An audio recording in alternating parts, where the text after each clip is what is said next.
দাজ্জাল এখন কোথায় আছে? উত্তর, সে পৃথিবীতেই আছে। কোথায় আছে? পৃথিবীতেই। কোথায় আল্লাহ পাক রেখেছেন আমরা জানি না, কিন্তু সে যে পৃথিবীতেই আছে তার প্রমাণ তামিম দারির একটা হাদিস। তামিম দারি রাদিয়াল্লাহু আনহু একটা দ্বীপের মধ্যে দাজ্জালকে বন্দী অবস্থায় দেখেছেন। দেখে নবীর কাছে এসে বলেছেন যে আমি এটা দেখেছি। নবী সাল্লাল্লাহু আলাইহি ওয়াসাল্লাম বলেছেন, আমি তোমাদেরকে যে দাজ্জাল সম্পর্কে সতর্ক করেছিলাম এটাই সেটা, সে বের হবে অচিরেই।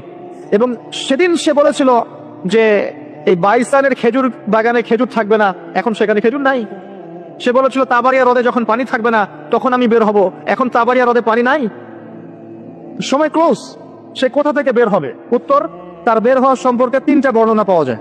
এক, সে ইস্পাহান থেকে বের হবে। ইস্পাহান হচ্ছে ইরানের একটা জায়গা। কোন জায়গা? ইরানের একটা জায়গা, এবং সেখানে ইস্পাহান নামে একটা জায়গা আছে। এমন হতেই পারে যে ইরান এই জায়গাটুকু অচিরেই বা ভবিষ্যতে ইসরায়েলের অন্তর্ভুক্ত হয়ে যেতেও পারে। আচ্ছা, আরেকটা বর্ণনা এসেছে সে বের হবে খোরাসান থেকে। খোরাসান মূলত এই জায়গাটুকুর মধ্যেই পড়ে যায়। আরেকটা হাদিসের মধ্যে আছে শাম এবং ইরাক, ইরাক এবং শাম। শাম মানে যে প্যালেস্টাইন, লেবানন, জর্ডান, এই পুরো জায়গাটার শাম। এই অংশটুকুর মধ্য থেকে, এর মাঝখানে একটা রাস্তা থেকে দাজ্জাল মানুষের রূপে আত্মপ্রকাশ করে।